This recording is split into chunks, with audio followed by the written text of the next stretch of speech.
This conference will now be recorded. So in yesterday's session, we were discussing about what is EBS snapshot, what is the importance of EBS snapshot, how we can take the snapshot, and how we can migrate the data from one availability zone to another availability zone or one region to another region we discussed. And also we were discussing about one more concept, how to recover SSH access if you lost the PEM file. If you want to recover SSH access, you don't want to create a new server. I mean to say, you don't want to duplicate the server. I mean to say, you don't want to get an exact copy of your old server, whatever you lost. There is a different way. If required, as I told yesterday, can I create a AMI out of that server for which you lost the PEM file? AMI. While taking an AMI, do I have an option to choose whether I want to create a AMI out of only root volume or AMI out of root and additional volumes also? We have option to select root as well as additional. When I am creating a server using that AMI, guys, please be on mute. I heard some lot of background noise. Please be on mute. And one more important thing, I don't encourage people joining from the mobile. I see people are joining from mobiles also. They are roaming around the roads, or I'm not sure what they're doing. So I encourage you to join from laptops. If I keep observing the people are joining from mobiles, I will remove the people who are joining from the mobile. You cannot concentrate on the class if you are joining on the mobile. So don't join from the mobile. Okay. So if I keep observing people joining from the mobile, I'll suspend. I mean to say I will remove. Afjal is joined from mobile and a few others. Ravi also joined from mobile. Vinayak Pujar. So don't join guys from mobiles. Okay. Make sure you join from laptop. If I observe, I'll terminate from the class. Today's class. If you join tomorrow again, I will remove from the class from mobile. So don't join from mobiles. Okay. Make sure you are joining from the system. So let's continue. So as I told, I can create a AMI out of that server. And from that AMI, if I create a servers again, will I have the data, the additional also, and root data also, whatever is part of your root, as well as additional volumes also in that new server? If you follow that, yes. Otherwise, there is a one more option. Let's discuss about this option. Now this is my this is my server. This is my server for which I lost the PEM file.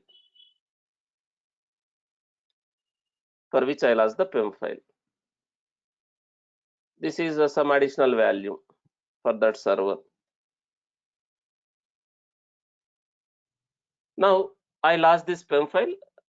I cannot access this one unless until the session manager is enabled, unless until you have other user with a different password or same user password. If you have, you can access, otherwise you cannot access. Now what I can do, now I will create a one more server, temporary server. I'll create a temporary server with a new key pair. I'll create a temporary server with a new key pair. This temporary server I'll create in a same availability zone where this server is running, for which I lost the PEM file. I'll create this temporary server with a new key pair in the same availability zone where this original server is running. So is it going to get its own root storage? And is that has its own public key now, that new public key. This temporary server I am creating new key. So is this storage will have that new public key? All are new.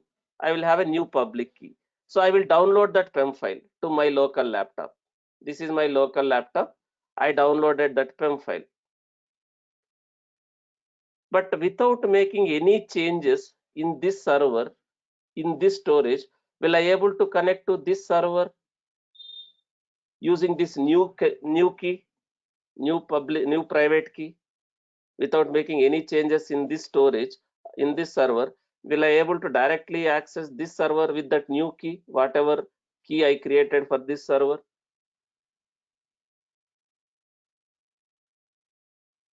No. I can access only this one. Can I access this temporary server, whatever I have created, with that new key? Using that new key, I can SSH to this one, but not to this one. Then what I do after this, right? I will stop this server. I will stop this server. For this server, I lost the PEM file, right? So I will stop this server. I will stop this server.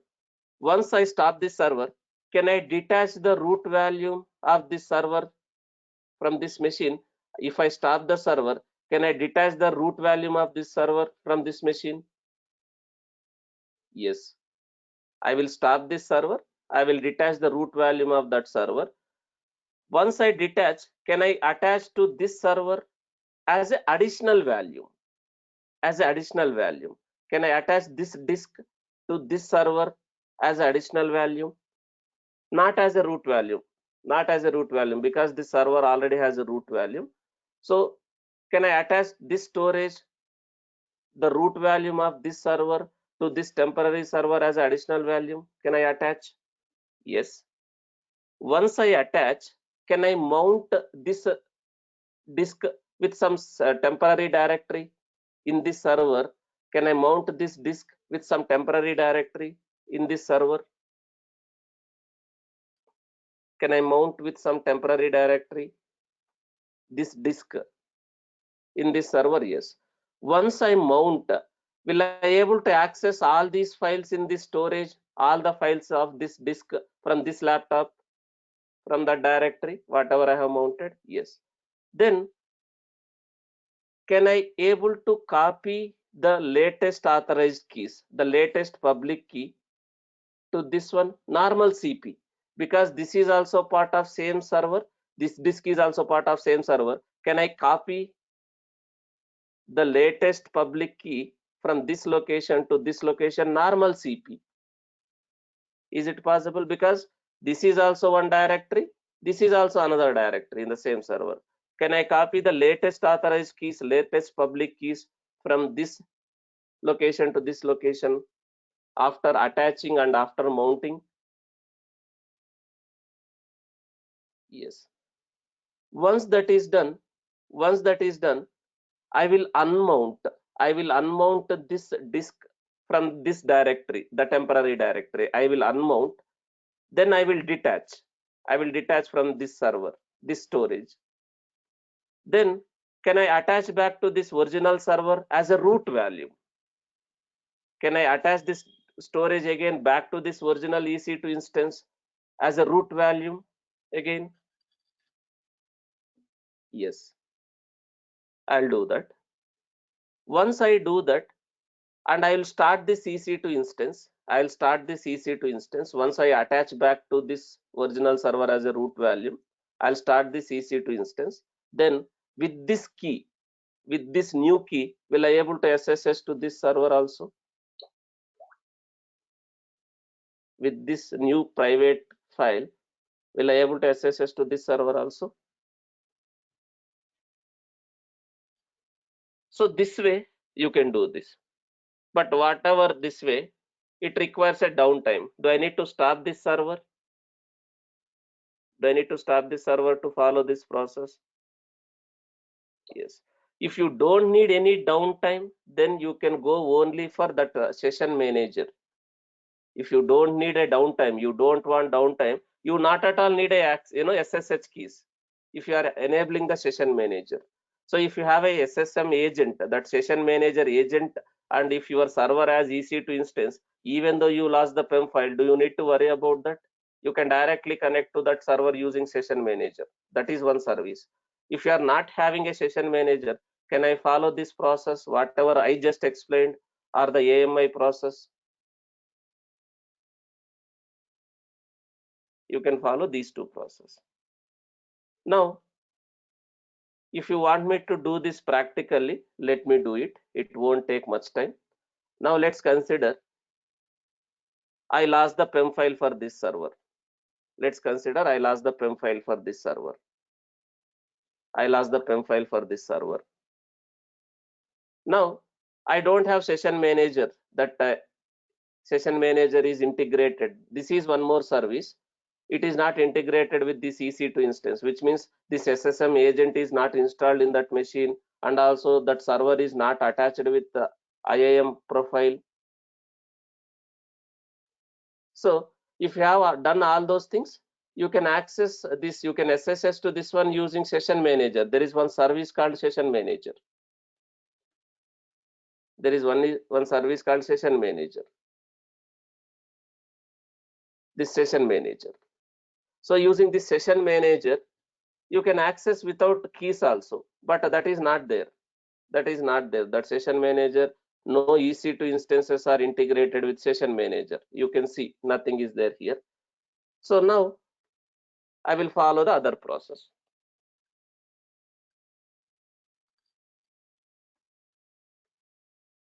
What I will do? First, I will create a temporary server in the same availability zone where this original server is running. Why I am saying I have to create in same availability zone? If the temporary server is created in another availability zone, will I able to attach the root volume of this server with the temporary server which I am going to create? No. So that's why I am saying create in a same location, the temporary server. Let me create a temporary server. I am creating some temp server like any AMI. I am using Red Hat AMI. This instance type, it is going to get its own root storage. I am just saying something like recover, some temporary server. That's it. Port is opened here, and I lost this key. I don't have this key. I don't have this key. I lost the key of this one. So what I will do? Can I create this server with new key pair? By selecting this option, create new key pair. So something like this.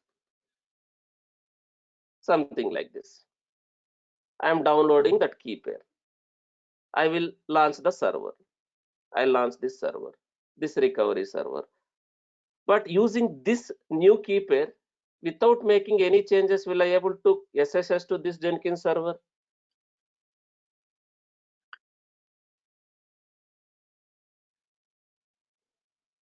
No, right? Without making any changes, I can't SSH to this server. Let me show that. So this is my new key pair. Now I am taking this IP address.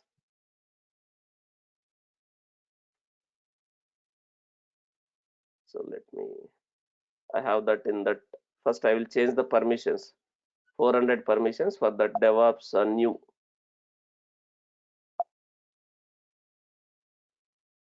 So now I am trying to SSH like this, DevOps new key EC2 user at the rate this Jenkins server IP. Am I able to connect to this one, this server with this new key pair? Because I have not done any changes there. It's not possible. So what I do, this is the recovery server. Can I connect to this server using that new key? Because that server is created using that key only. Will I able to connect to that? EC2 user at the rate that server. Now I can connect. Now as of now, this has only one root storage, block storage. Now is that key, that new public key, is it part of this user authorized keys? The new key, the public key, the respective public key of this private key is part of this location. Now somehow if I have this key in this Jenkins server directory, will I able to connect with that new key? Somehow if I am able to manage to keep that latest public key in this location, then I can connect using that new key. But will I able to SCP from this server to this server? Will I able to SCP? When you are doing SCP also, is it going to ask you the password or PEM file for SCP also if you are trying to SCP? Yes. So I cannot use SCP. So for that reason, now shall I stop this server now? This server I'll stop, because while this server is running, will I able to detach this root storage from that server? If it is running, will I able to detach the root storage of this server? No. That is where OS is booted. So I'll stop this server. This server I'll stop. I'll stop this server. That EC2 instance is getting stopped. Once it is stopped, this is the root storage. This one, 10 GB, the device name dev SDA1. So once this server is stopped, I can directly click on this volume ID. Will it land me to this location? If I click on this one also, it will land me to this location. So you will not get confused, because if you go here, suppose you are not using tags, will you able to understand what is root volume of that server? If you are, unless until you have some good knowledge, you cannot understand what is the root volume of that server if you go here. So if you have some knowledge, you can understand that dev/sda1 Jenkins server. So this volume is attached with this Jenkins server and the device name is SDA1. So which means, is this the root volume of that server?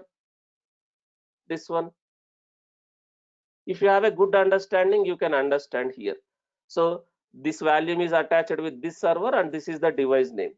So if you have some good understanding, you can understand this is the root value. But if you are not having a good understanding, can I navigate from my EC2 itself? I'll go to this server. This Jenkins server is stopped. Let me remove this filter.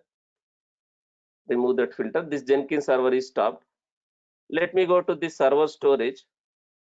Here, if I click on that one, this one, again, it will directly land me to that page, and it is only showing that value. It is filtered with this value. Now can I select this value, detach from this server? Currently it is attached to this one. Currently it is attached to this server. I will detach the value. Now it is still not completely stopped. Let's wait for some time. Still it is not completely stopped. The server is still in the stopping state, not completely stopped, I guess. It is still, let me remove that filter. Now it is stopped. Now let me do that. Let me go to this, select this root volume of that server, detach. So now it is detached. Let me click on this detach value. Now if you see, server is completely stopped.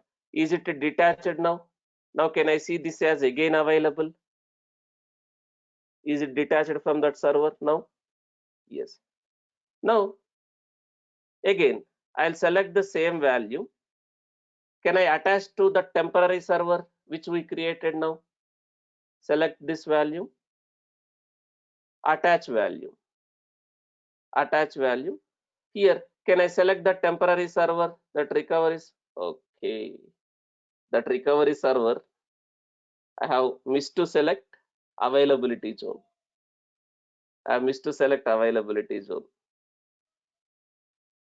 That is the problem.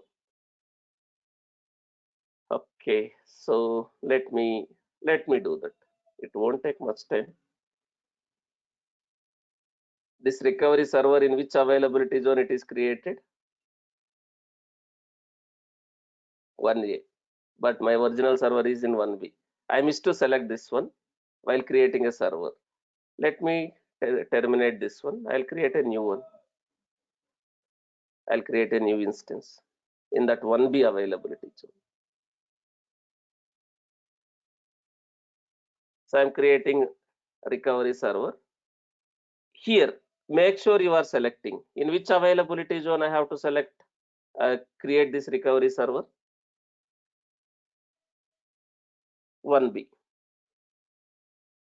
Now I am creating that.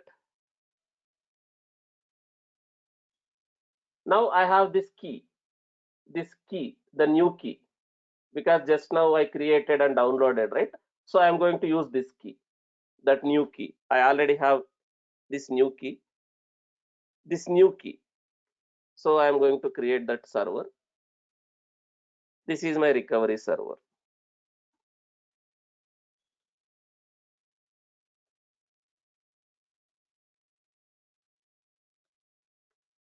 Let's wait.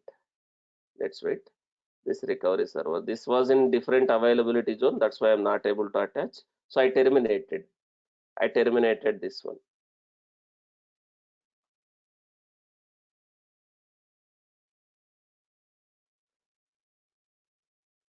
So it is still working. Guys, one more important point which I was missed to explain. What is this status checks? What is this 2x2 checks? When I was explaining about EC2, it was in my mind, but somehow I missed. What is this status check 2x2 checks? Sometimes in the interview also they'll ask. There are two things here. Status checks, two things. One is here system check, instance check. System check and instance check. What is the meaning of system check and instance check? Both look similar. System is also looks similar terminology. Instance is also looks similar. What is system? What is instance here? Then it comes to status checks. System check is basically the underlying physical machine status. So whether the underlying physical machine, the underlying hardware, is it reachable from server? Is it reachable from network? Do we have any problem with underlying system, that physical system? It is going to check. What is the instance check? Instance check is your server, that EC2 instance, whether your instance is having any issues or not. Guys, in case of any instance failures, if I stop the server and I start the server, will it recover? Sometimes you see here 1/2 as, sometimes you always, sometimes you see 1/2. Here sometimes you see 1/2. So if there is a problem with your instance, if I stop that instance and if I start that instance, will that problem will be fixed? Most of the cases, yes. You can recover yourself that instance failures. But in case of any system failures, hardware failures, you need to terminate that instance. You need to terminate that instance and create another instance, or you need to work with AWS team, AWS support team. So sometimes you see 1/2 failed, instances failed. That could be because you are overutilized your CPU and memory. Let's say you are using just 1 GB and 1 core CPU. You installed softwares like Nexus, JFrog, or SonarQube. Lot of softwares you are installed in that machine, but it has very less CPU and memory. Will it have enough CPU and memory for booting the operating system, running all the process in that machine? If you have done that in single server, you install lot of software, that software and that server capacity is very less, like 1 GB 1 core. Do you have a problem over there? So that time you sometimes you see as a instance failure. Even though you stop the server and start the server again it will show as 1/2. Even though you stop and start it again, it will show sometimes the same 1/2 error. That could be because you have very less capacity and you are running lot of things in that machine. So again, if you are stopping and starting also, still it is showing 1/2. What is the solution? Can you change the capacity of that server? If you stop that server, is there an option to change the instance type from t2.micro to t2.xlarge, double xlarge like that? Yes. So sometimes in the interview also they will ask, what is the status checks? Is everyone clear? What is system check and what is instance check?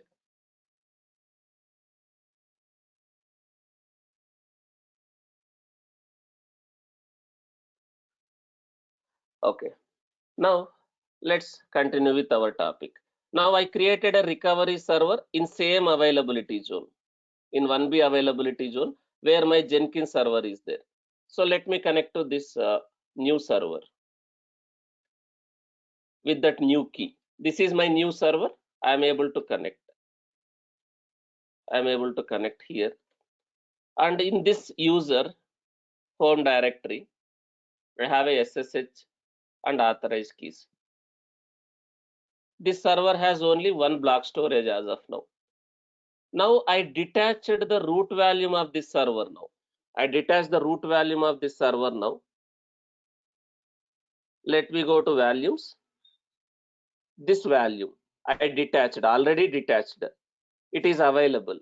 Now can I attach this to that server? That recovery server, whatever I created just now. Attach volume. This recovery server. This recovery server. So don't modify anything here because I want to attach this server to this server as which value? Additional value. But that value was used as which which value in the previous server? That value was used as which value in the previous server? Root. But here as additional because this server already has a root. So I am attaching without changing anything. Now, if you see here, can I see that storage also now? The moment I attach, but that disk is partitioned. The disk is partitioned into two things. Now can I mount this one with some temporary directory? Whatever I have highlighted, can I mount this one with some temporary directory in this server so that I can access the files in this storage? But is it recommended to do like this now? If I do something like this, what will happen on this device? On this device, if I do like this, what happens? It will erase everything. So don't do this because it already has a files. You see this one, XVDF2. So it already has what type of file system has been used? That is XFS file system with some data. Now I'll just create some temporary directory, something like this, slash mkdir slash temp slash recover key, something. I'm creating one temporary directory in this server. As of now, do I have anything in that temporary directory in this server? No, nothing is there. I just created. Now can I mount this directory with this device so that I can access all the files of this device in this folder now after mounting? Because this already has some files, so I'm going to mount this directory with this one. So what is the command which I can use? Sudo mount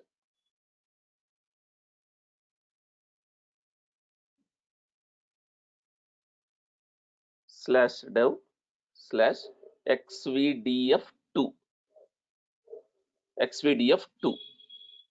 But I'll get some error. One second, this is just reverse. This is just reverse. So I'll get some error. Still, I'll get some error because of file formats basically. So wrong FS type, because this device is using FS, XFS type, and it is not supporting. So I need to use one option here. I need to use one option here. -o no UUID. Omit that UUID. I am using no -o no UUID or -o something is there. No UUID. Yeah, this option, because of wrong FS type. Now it will ignore that error and it will mount. So I use this option now. Now if I see ls on that temporary directory, what is this folders and files? Under this temp recovery key, what is this folders and files? What is this? Is it a root of the other server?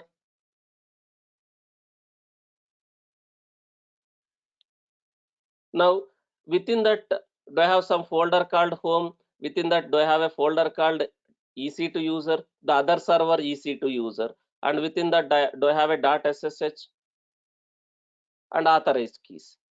So this is old server. So I lost this key, the respective public private key I lost. Now somehow the current server SSH authorized keys, if I copy this one to this location, then will I able to access with this new key pair that server? Yes. What you can do? You can use cat also. You can use cat also, or you can use VI or CP. Can I do something like this, guys? Cat from this location to cat on this location. So is it going to append now this latest keys to this location now? Since it's a temp, TMP, right? Since it's a temporary, so I'm not using sudo. Okay. Now in that here, can I see this key also now? That new temp file public key also copied to this.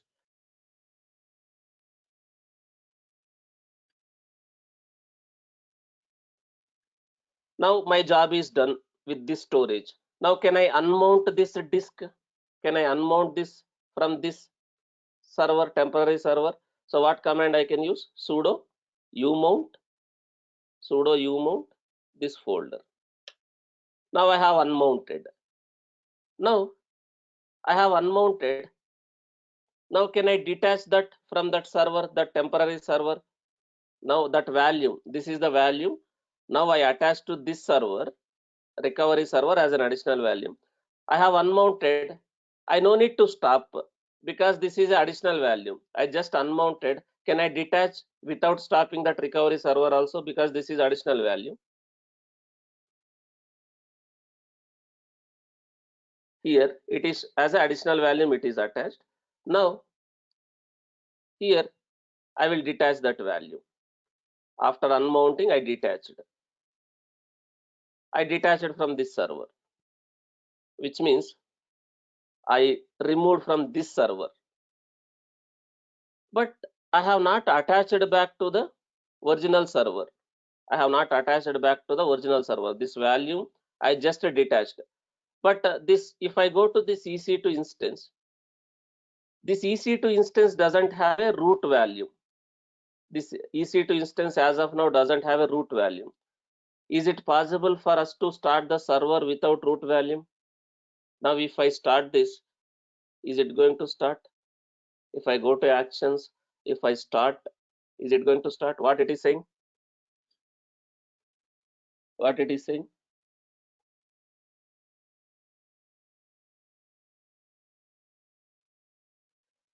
This instance doesn't have a root value attached. So now can I attach back that value, this value back to that original server as a root, So I'm selecting this, go to actions, attach value to the original server, this Jenkins server. But this time, is this correct? Is this correct? Because this time I need to attach back as a root value. So what is the root value? SDA 1. dev/SDA 1. Something like this. dev/SDA 1. Now I am attaching back to that server as a root value. Now, is that server has a root value? Is this server has a root value now? That Jenkins server? Do you see here when it comes to storage? Do I see that root value here? Now, is it possible for me to start this server? Can I start this server now? Because that server has a root value. Is it getting started now? Now, once it is started, will I able to access this server with this key, that new private key, whatever I have? With that new private key, whatever I have, I can access. Let me show that. Let me come out of this temporary server.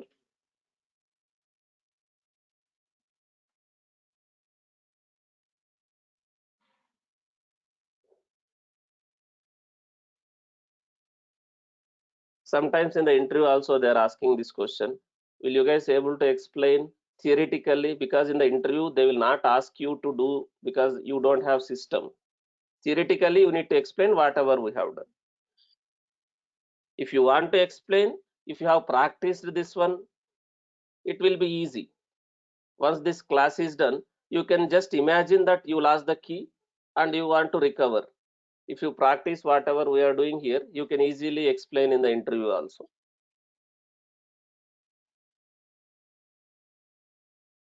Now this server is getting created. Let's wait.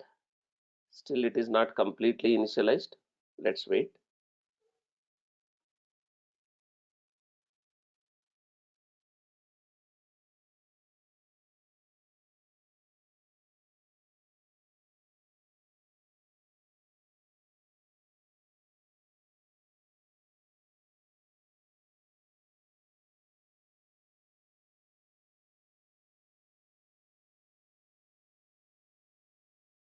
Let's wait some time.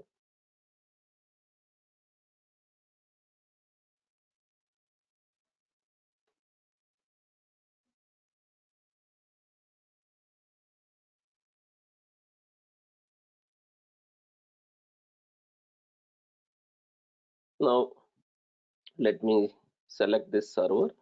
Now let me see. This is the public IP of that server. Now SSH using that new key. Am I able to connect to that server using that new key now? Do you see, is it allowed? Yes. But when I click on connect, is it still showing the old key here? Because it is not changed. You don't have this one. If you it is still showing old key in the GUI, but you don't have this one. Instead of this one, can I use this one? The new key, whatever I used, this key. Instead of this key, I can use this key to SSH to that one. That is how we have done. So are we able to SSH back to that original server even though we lost the PEM file? So do I have everything up and running, whatever I have earlier? Like in this server, I have Jenkins. I have not touched anything, right? Do I have everything up and running in this original server?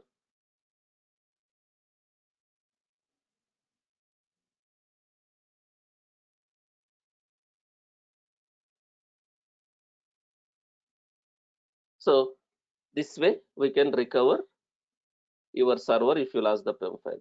Abhishek is asking, sir, in volume selection, if I select one volume, it is showing one snapshot option. Yeah, what is that snapshot option basically? Yesterday also we have taken a snapshot, right? You can take the snapshot, backup of that value, backup of that value. Yesterday also we have done that, backup we have created from that value.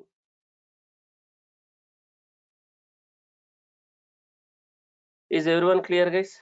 How to recover SSH key if you lost the PEM file, how to recover SSH access basically. Now let's continue with one more storage service, EFS. EFS. So this EBS is Elastic Block Store. Elastic Block Store. EFS, Elastic File System. Elastic File System. So this is a file store. As we already discussed, suppose I have a requirement. I want to use same storage for multiple servers. Same storage for multiple servers, which means this server and this server also I want to have a same storage, shared volumes or shared storages. Is it possible with EBS? Is it possible with EBS? Is block storages can be shared with multiple servers? No. Suppose you have a requirement. Suppose you have a requirement, you want to use a shared storages, shared file systems or shared storages. I should be able to read and write the data from multiple systems. So from this system also I should be able to read and write the data. Whatever data I'm writing here from the other system, I should be able to access. So in that case, we will use shared storages, shared volumes. If you have that requirement, can I go with EFS in AWS so that I can access the data from multiple systems? With EFS. So what is EFS? First of all, full form of EFS is Elastic File System. So it's a basically EFS is basically managed NFS. It's a native implementation of NFS, or it's a managed NFS. So what is NFS then? Anyone has any idea what is NFS?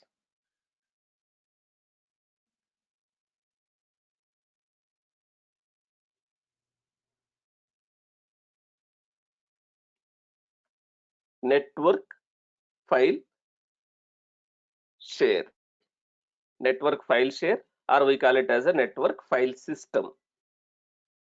So it's basically EFS is nothing but a native NFS, which means instead of you are creating a NFS server and instead of you are managing NFS server, so who will manage in the background? If I go for EFS, it's a managed service, which means who is going to manage NFS for you in the background? It's a managed NFS, which means in the background AWS will take care. Do I need to manually manage the NFS server and its storage if I go for EFS? No. Suppose you are not using cloud, you are having your own data center. In that case, do you need to manage yourself that NFS servers and the storage of those NFS servers? NAS is different, NFS is different, Abhishek. Abhishek is asking, is NAS and NFS both are same? NAS is different, NFS is different. NAS is network attached storage. You can attach any storage like a block storage also over the network. That is all storage related stuff. Now, this NFS is basically a network file share, file system. Suppose you are not at all using cloud, you need a same requirement. You need to access multiple servers. From multiple servers, you need to access that storage. You want to share that data with multiple servers. In that case, if you are using your own data center, are you responsible? I mean to say the storage admins. You means it is not like you exactly you as a DevOps engineer. Is it our responsibility like as a storage admin? Is it a storage admin responsibility to configure NFS and manage NFS for that servers? Yes. But when I go for a cloud, do we need to manage NFS and storage for that NFS if I go for EFS service? No, that will be taken care by AWS. Now, there is one service called EFS. Let's say now I have servers. From this server also I should be able to access the data. From this server also I should be able to access the data, irrespective in which availability zone. So this EFS is a regional level service, which means suppose if I created a EFS in Mumbai region, any server in any availability zone in that Mumbai region will I able to mount and access that EFS. EFS is a regional level service. EFS is a regional level service. Whether this server is in 1A, this server is in 1B, if I have a EFS in this availability zone in this region, in this region I have a EFS, will I able to read and write the data from this server and this server also, whether it is in 1A, 1B, it's a regional level service. And it's a shared storage, which means parallelly, can I read and write the data from this server as well as this server also? Yes. So are we going to create always EFS with all the servers, and are you going to attach whatever servers you are creating for your applications, your infrastructure? Are you going to create EFS for each and every server, and are you going to attach for all the servers EFS? No, guys. Based on the requirement. Suppose you have a requirement. Suppose you have a use case. You need a shared storage. You should be able to read and write the data from multiple servers simultaneously. Then if you have that type of requirement, will you able to provision EFS? Will you able to create EFS and use that EFS with your servers if you have that requirement?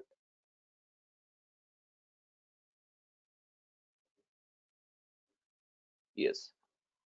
Unless until you have a requirement, you are not going to do anything.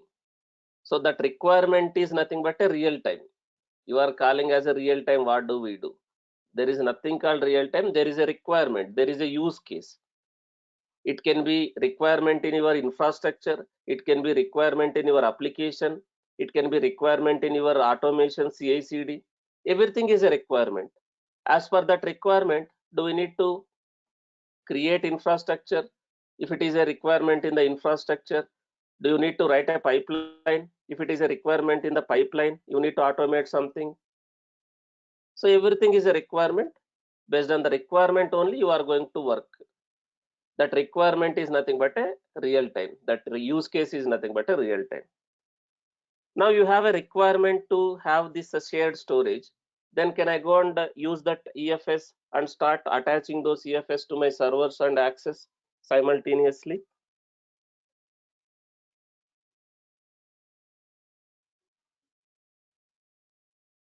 Yes, no, am I audible?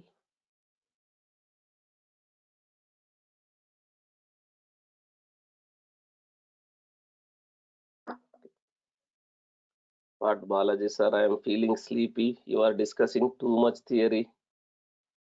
I am not able to concentrate on your class. Too much technical, too much theory, it is boring. Are you guys feeling like that? Are you guys feeling interested to learn all these things?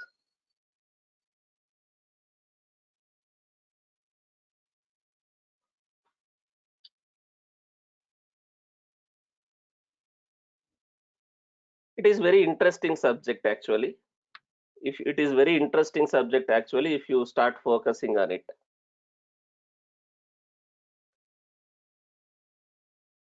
Now let's try to do this.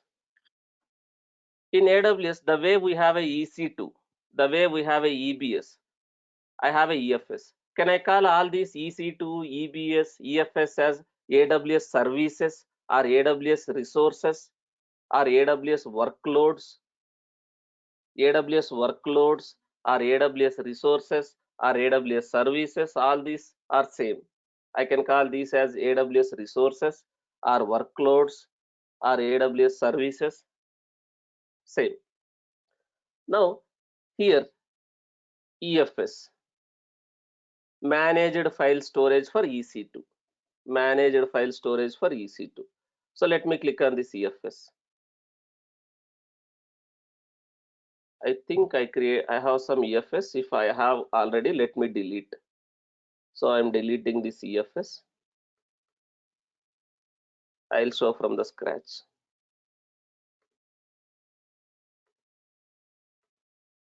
So EFS, Amazon Elastic File System, Scalable Elastic Cloud Native NFS. So what is the meaning of scalable elastic? Scalable, which means will it able to scale the capacity of that file storage based on the number of files, number of data you are maintaining.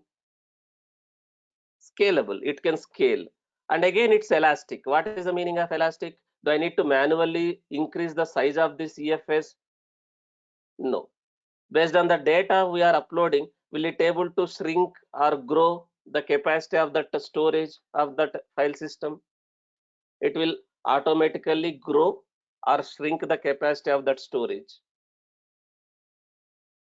This is storage. Automatically it will increase the storage capacity and decrease the storage capacity based on the files which you are uploading.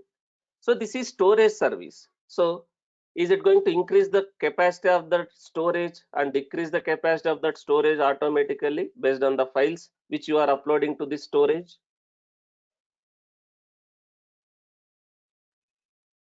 Yes. Now it's a native NFS, which means who is going to manage that file system for us in the background?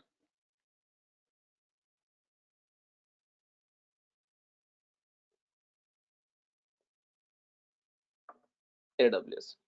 Now, since it's a network file system, is it possible for me to mount on-prem servers also? Suppose I have some servers in my own data center.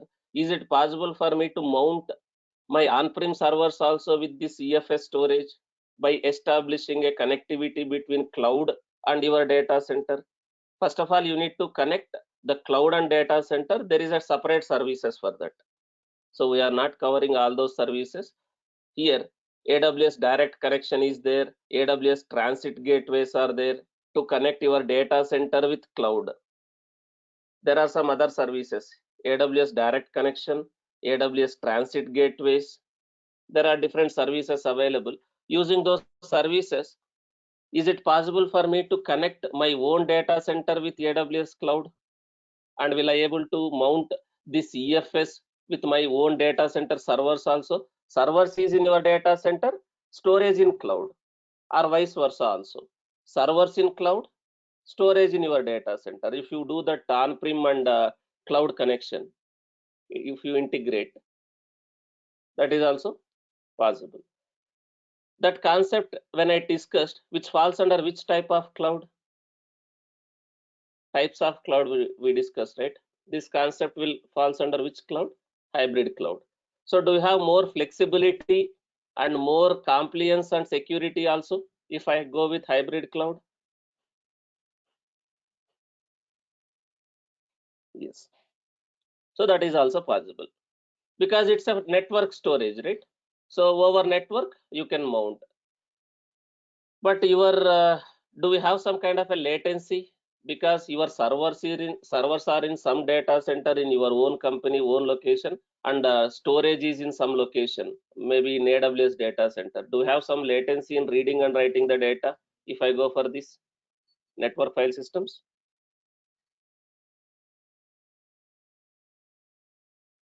Yes. Now let me create a file system. Now let me create a file system, Elastic file system. I don't have anything. As I already told, how they are going to charge, how much they are going to charge per GB. Suppose I am maintaining 1 GB data in EFS, how much they are going to charge? 0.33. So here also we have different types again, different types of EFS file systems. If you see standard storage, infrequent storage, one zone storage, right? One zone. If I use one zone, this file system will be created in how many availability zones, how many copies of data will be maintained if I use this one zone storage, how many copies of data will be maintained if I use this one zone storage. in the background AWS will maintain how many copies of that data. If I use this one zone storage, only one copy. So for some reason that a zone is not working, there is some maintenance or maintenance issue or some disaster happened, will I able to access the data if it is just one zone? No. So when I go for a standard storage, it is going to have 3 copies of data, more than 2-3 copies, which means in the background you will have a 2-3 EFS servers, that NFS servers in the background.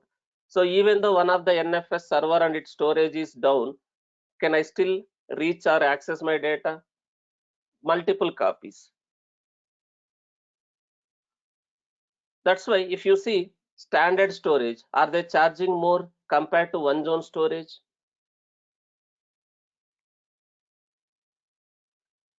And this infrequent access, what is the meaning of infrequent access? The name itself, it is saying infrequent. You are not frequently accessing the data. That is infrequent access. So you are not worried about the network performance. You are not worried about the throughput, the speed in the reading and writing the data. You are not worried because you are not frequently accessing that data. So if you maintain an infrequent access, if you are creating an infrequent access EFS, are you going to get very less charges, but at the same time there is less throughput? So based on this, they are going to charge, right? Now let me create a file system. Now here I can give something like this, EFS demo. While creating EFS also, do I need to select under which network this file systems has to be created? The EFS servers in the background NFS has to be created. Now I have servers in this default VPC. So I want to mount the servers with this EFS. Do I need to make sure this EFS is also in same VPC where my servers also there to which I want to mount? Yes. Otherwise, you need to use one more concept called VPC peering. Your VPC is in different network and your servers are in different network. You need to use one more concept called VPC peering so that it can connect. But as of now, I have only one VPC. All my servers also in same VPC. I am creating EFS also in same VPC. Now this one, availability and durability. Regional option, one zone option. So which one is recommended? As I already told, if I select one zone, in which availability zone you want to create this file system? If it is regional, will it store data redundantly across multiple availability zones? Will it have multiple copies of data?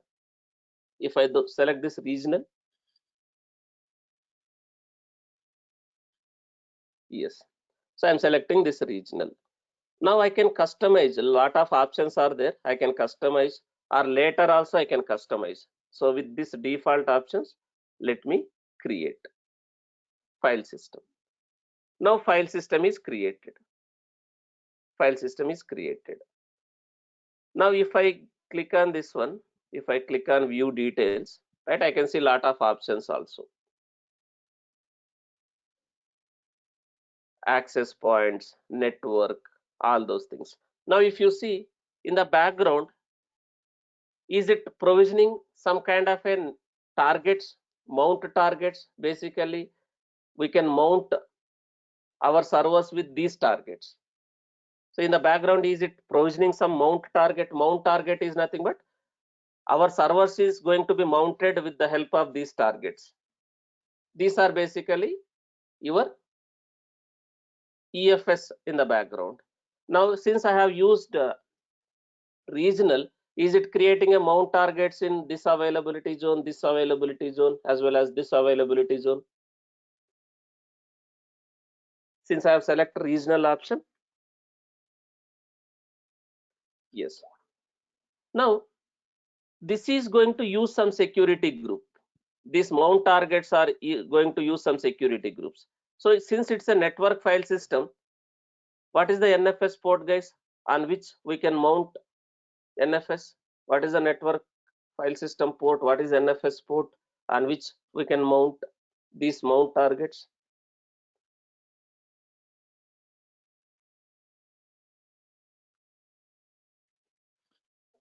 Anyone has any idea what is NFS port? Network file system port, on which NFS will be listening.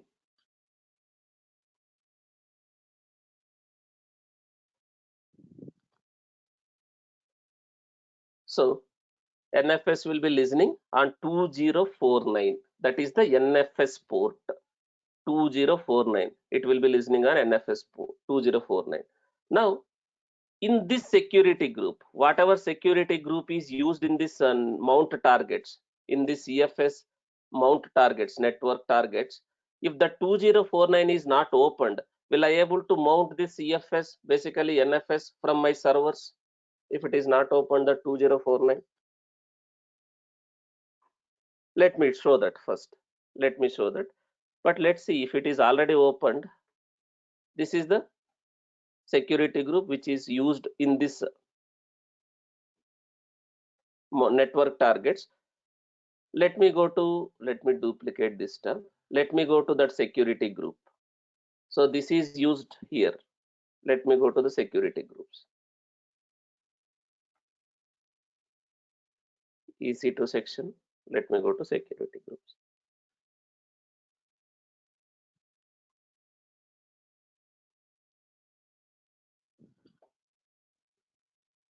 Security groups. So this is the security group used in that mount targets. Let me search with that security group ID, this one. Now here in the inbound rules, I think it is already opened 2049, but by default it won't open. For now, let me do like this. I will delete that 2049. Now the 2049 port is not opened in the security group, that is used in your EFS mount targets. Now EFS is ready. EFS is ready. I have a EFS. Now how can I mount this EFS with my servers? You can go to this file systems. You can click on this file system. Here you see some option, attach option. Now here I need to mount using this protocol, NFS protocol. But this one, whatever server you want to mount with this file system, you need to install some client software in your laptop. Your server. Suppose I want to mount that EFS with this server. I want to mount that EFS with this server, or with this server, or this server. We need to have a client software. That client software can be EFS client, or that client software can be NFS client. So why that client software is required? Why that client software is required?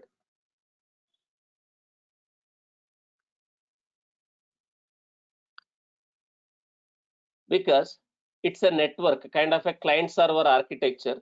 So that client will try to communicate with that NFS, that EFS in the background. So we need to have a client software.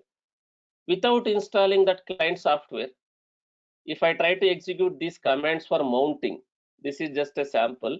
If I try to execute these commands for mounting, will it able to mount with that NFS, basically EFS? No. So I need to install client, either EFS client or NFS client. So this is mount option. But if you see, what is this? What is this? This one, the highlighted one, which is in the red one. What is this? That is kind of a host name of your EFS servers. Kind of a host name of your EFS servers. So when I execute this command, is this directory? This is just a sample. This is just a sample. Does this directory in your server, is it going to mounted with this file system? If I execute this command after installing client, So this is just a sample. For now, let me show you. I'll try to install that client. Now, as I already told, let's say this server is in which region? Mumbai region. in same VPC. In which availability zone this server is there?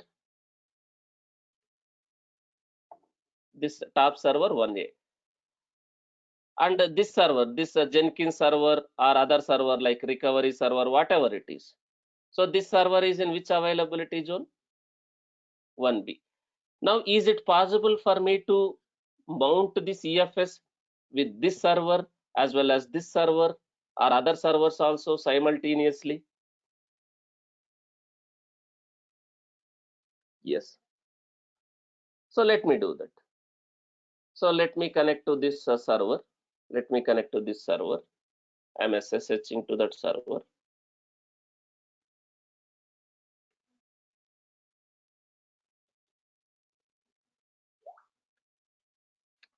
I'm SSHing to this server. This is a Ubuntu server. Basically, username is Ubuntu, line that operating system is Ubuntu. So here, only one block storage still. This is only one block storage. Here, one block storage is attached for this server. Now, if required, let me create some directory just for understanding purpose. Can I mount any existing directory also with that NFS? Is it always mandatory to create this directory like this? No. You can mount any other existing directory also to that storage, NFS storage, EFS storage. Just for understanding purpose, I am creating a folder like this. Now, is this folder mounted with any storage? Is it mounted with separate disk? No. This is part of root only. Now, if required, can I mount this directory with the NFS, that shared file system? Yes. But here, do I need to install that client software? I am going to install NFS client software. Since it's a Ubuntu server, what is the package manager, guys? What is the package manager for Ubuntu Debian? Ubuntu Debian apt. So I am saying apt install NFS common. This is the package name of NFS client software. NFS client software. This is the package name for Ubuntu. I am installing this one in this server. I am installing this one in this server. The client software is there. Once this client software is there, can I use this command? Can I use this command to mount with the directory? Here they have given EFS as a sample, but is this correct folder name as per my requirement, as per the current server? No. So that is EFS demo. So I'm executing like this. But if you see, is it going to successfully mount? Is it successfully mount? Because it is trying to reach this one. On which port? It is trying to reach that one on which port? 2049. So after some time, do I see some kind of a error?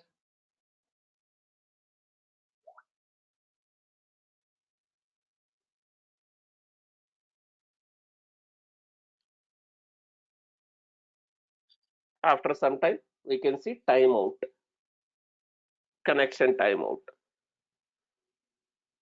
So this is going to use 2049. How can I see whether I can able to reach this on 2049 or not from this server? How can I see whether I can reach from this server? This is my source. This is the destination. So from this source, can I reach this destination on so and so port? How can I verify?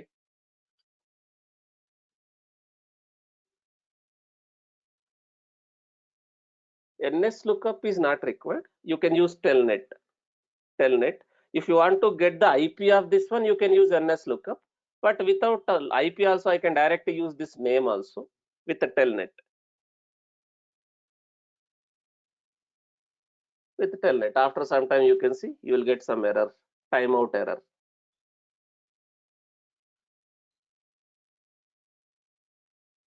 Because it is using this security group.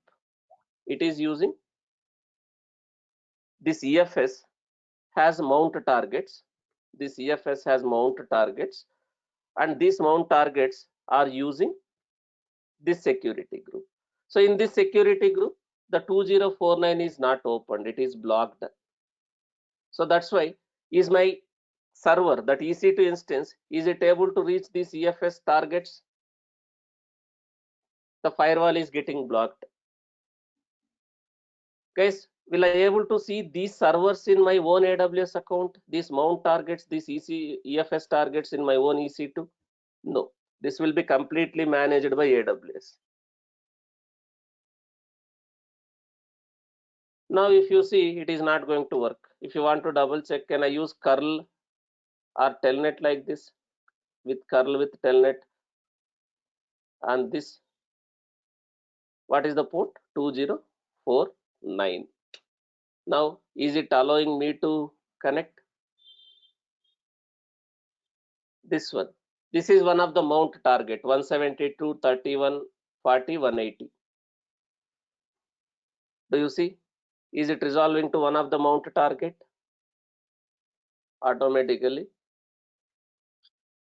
It is resolving to this IP. This is one of the mount target. It is trying to reach on 2049. Because of port, it is not allowed.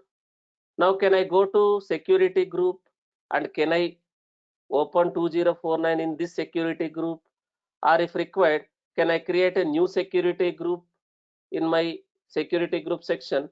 Can I use that security group instead of this one? By clicking on this manage, I can edit the security group also. Instead of this security group, I can use different security group where 2049 is opened. Otherwise, in the same security group, I can open. In the same security group, I can open 2049 port. So let me go to the security group. Let me open inbound rules.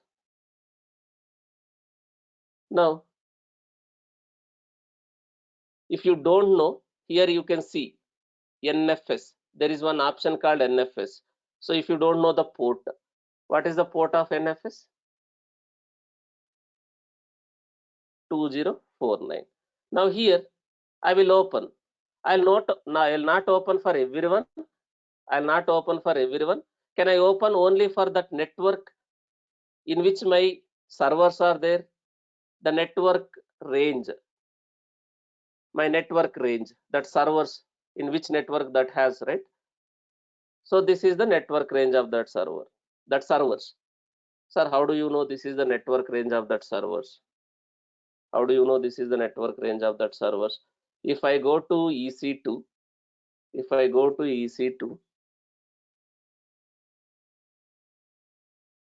these servers, all these servers, if you see, go to this server, go to the networking. If you see, is this server is in this VPC, and this one also in same VPC, this one also in same VPC, and also at the same time, is my EFS also created in same VPC? Because it is using private IPs. Now, if I go to this VPC, will I able to understand that range, that network range of that VPC? I go to that VPC by clicking on here. I go to that VPC. So here, this is the range, which means any request comes to that 2049 on any IP from this range. Will it allow? If I say something like this, any request goes to that mount targets from this range. The source IPs, the source server's IPs are in this range. Any server from this range goes to 2049. Will it allow to mount?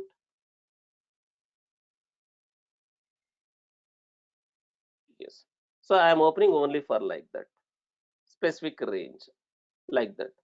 You can open for 0.0.0/0 also, but is it recommended to do like this? As per the best practices, open only for whatever it is required. Open only for whatever it is required. Now I open that firewall. Now, is it able to reach now? Do you see? I'm just doing a curl, the telnet. So after opening the port, do you see is it able to talk to this one on 2049 after opening the firewall? Yes. Now if I execute this mount command now, is it able to successfully mount this EFS directory, with this EFS file system? If I execute this command now successfully, it will work. Now Krishna Prasad is saying we can use netstat also. Guys, if you understand netstat, what is the whole purpose of netstat? Don't get confused. Netstat will do what if I execute like this?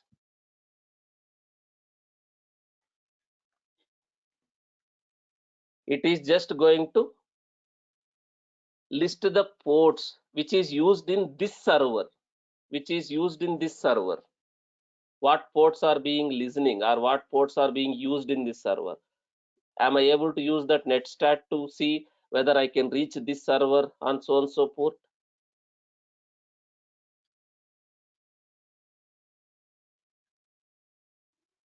No. That we can use telnet. Netstat is for different purpose, telnet is for different purpose. Okay, don't get confused. Okay. Now if you see,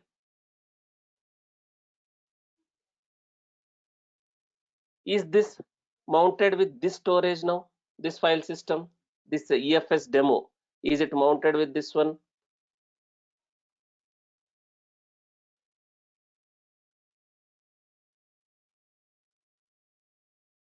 Yes, but again it's kind of a temporary. If you reboot again, does this directory gets mounted with this file system EFS automatically? Again, what needs to be done for that one? Where you need to make all those changes? Even after rebooting also you need to have FS tab. Okay, that you can do in the FS tab. Now similarly, this server, another server, let's say this is different server, this is my Jenkins server, now from this server also I want to mount the same storage. Is it possible? By installing that client software. First I will install that client software, but this is a Red Hat server. So what is the package manager for Red Hat and CentOS? I am installing NFS utils. So the package name is different. NFS common for Ubuntu, but NFS utils for Red Hat. So I am installing NFS utils. This is client software. Now from this server also, can I mount same storage with any directory? Suppose I have some directory like this. I have some directory like this Balaji directory. If required, I don't have anything. If required, can I mount this directory with that EFS from this server also? From this server. Now I can execute like this. That this is my folder name. I'm executing like this in this server. Now, if you see this server, this directory is also pointing to the same storage. This server, this Balaji directory is also mounted to the same storage, and the other server, this EFS demo directory of this server also point to the same storage. As of now, we don't have anything in this storage. Do I have anything in this storage? Here also I don't see. Here also I don't see. Do I have anything in this directory in this server? In this directory in this server? No. Now let me create. I'm creating some file like this in this directory. Whether you are creating a files folders manually or some programs or some softwares are generating a files or folders, that doesn't matter. I'm just creating some file. So cannot open a file or file for writing because I use sudo. So that's why it is not working. Either I need to use sudo or can I change the ownership of that Balaji directory to whatever user or group in this server?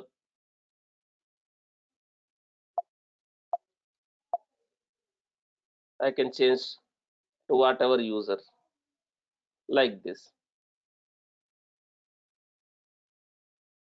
If you want to use sudo, you can use sudo.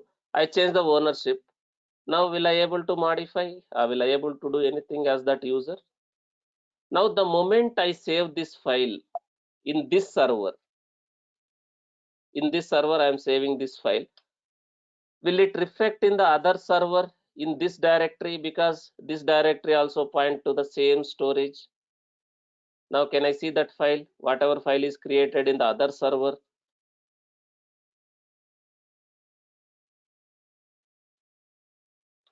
Now do you see that one? And any modifications happened here, will it reflect in the other server?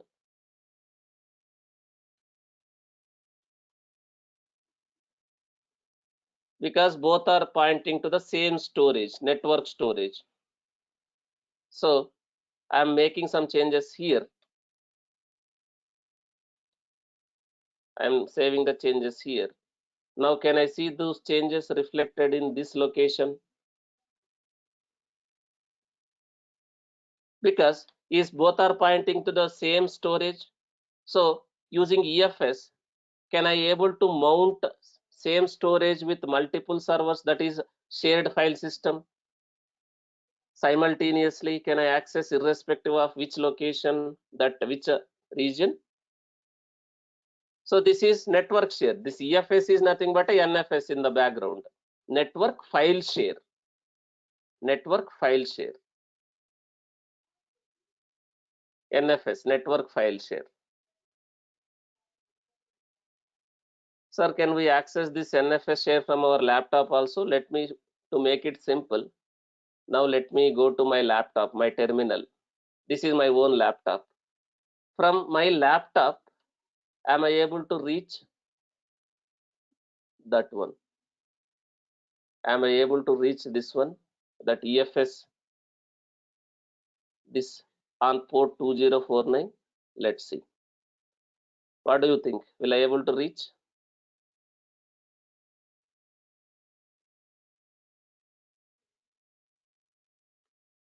Will I able to reach this one from my laptop? Do you think will I able to reach that 2049? No, could not resolve to this host, because this host is like an internal DNS. It will be resolved in the same network. This is not going to work. You see, could not resolve host. It is not because of firewall. This is like an internal domain that will result in the same network. It is not able to resolve this IP from the router of my laptop. But whatever router is attached to that network, that VPC, will it able to resolve the IP of this host in that one? Yes, but not from here. Now, can I use IP of this? Like we have IPs also here, right? For that EFS. If I use IPs, if you see what are those IPs, it is private IPs. Even though I open for port, 2049 port for everywhere, will I able to reach that mount targets using private IPs? Because I am in different network. That file system is in different network. I am in different network. So can I use this IPs and try to mount? We can mount using IPs also, but can I use that one? Because it's a private IP. From my laptop, will I able to talk to that IP? Will I able to reach that IP? It's a private IP, even though I open port. No, I cannot reach, because it is in a different network. I am in a different network. But as I told, let's consider this is your on-prem server. Let's say you use some other network services like direct connections or transit gateways. You have established the connection between your own data center with AWS VPCs using all those services. Then will you able to reach those using private IPs also from your own data center? That is how it works. Okay. Is everyone clear? What is EFS? How it works? Guys, once your practice is done, I want you, I recommend you to delete all these things because they will keep on charging. So once your practice is done, you can delete all these things, whatever you have created in any region. But don't delete once you get into a project. Huh? So I see a lot of servers, I see a lot of file systems. I don't want to see these many resources. It looks ugly. Don't feel like that and don't delete in our actual AWS server, accounts.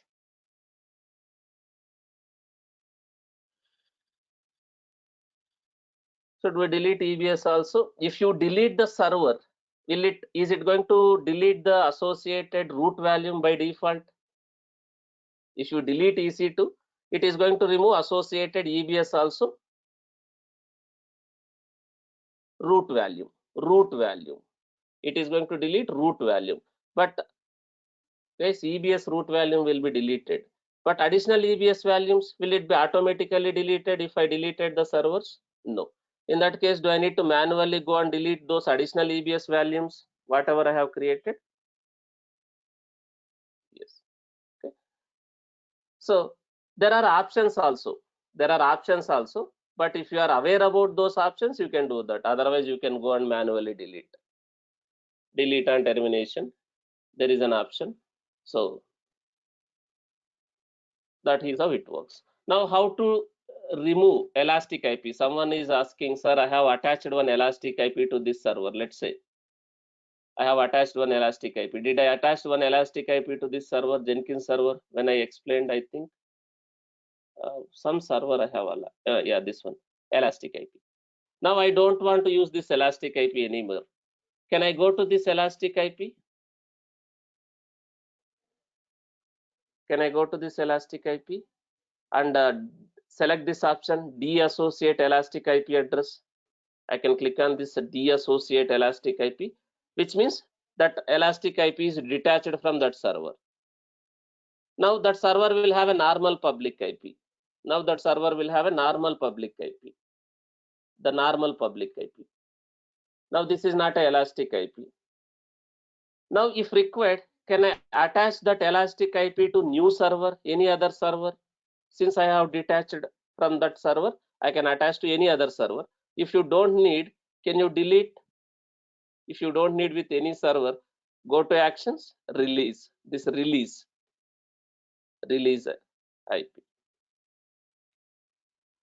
Venkat is asking, sir, is NFS specific to Linux? NFS is only works with Linux servers. That can be any Linux. That can be Red Hat, that can be CentOS, that can be Amazon Linux, that can be Ubuntu, whatever it is. But if I want to have a file storages for Windows servers, Windows laptops, right? So NFS, this EFS will not work. For that one, there is a separate service in AWS also. Amazon FSx. There is a one more service called Amazon FSx. So that Amazon FSx is a file storage for Windows systems. But this EFS or NFS, can I use with any Linux? That can be Ubuntu, CentOS, Red Hat, Amazon Linux, whatever it is. Yes. But if you need a same kind of a file storage for Windows Windows servers, then there is a service called Amazon FSx, Windows file server. Okay. As I already told, without mounting this file storage or block storage, will I able to read and write the data from that storage from my servers without mounting, whether it's a EFS or EBS? No, I need to mount. Now there is a one more service called S3. What is S3? What category it falls under? Simple storage service. It's a object store. So do I really need to mount this S3 with my servers to read and write the data? Not required. You can access from anywhere. So what is S3? What is S3 bucket? what concepts we have in S3, I'll continue tomorrow, guys. I'll continue tomorrow on this S3. Try to be familiar with all these things, guys. Whether you are working on the infrastructure, whether you are not working on the infrastructure, that doesn't matter. Do we need servers? Do we need storage for your softwares, your applications, your databases? Whether you are working or not, you need all those things. So without infrastructure, first of all, without having an infrastructure, you cannot host any application, any software, whether it's an application, whether it's a software like Jenkins, Nexus, JFrog. Do we need a server? Do we need a storage? Do we need a network for all those things? Infrastructure? Yes. So be familiar with what is server, what is storage, what is networking, what is cloud. In cloud, how we can manage all these things. Thank you, guys. Have a great day. I'll continue tomorrow with S3.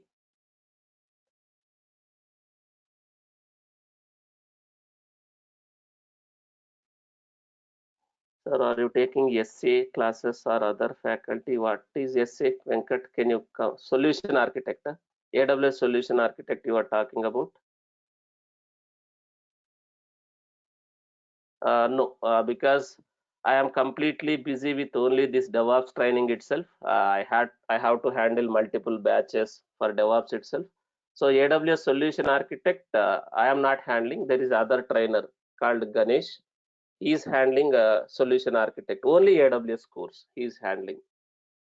I am busy with a lot of other trainings. I don't have sufficient time to take other courses. So I am only focusing on this one, the DevOps, Kubernetes, Docker, all those things.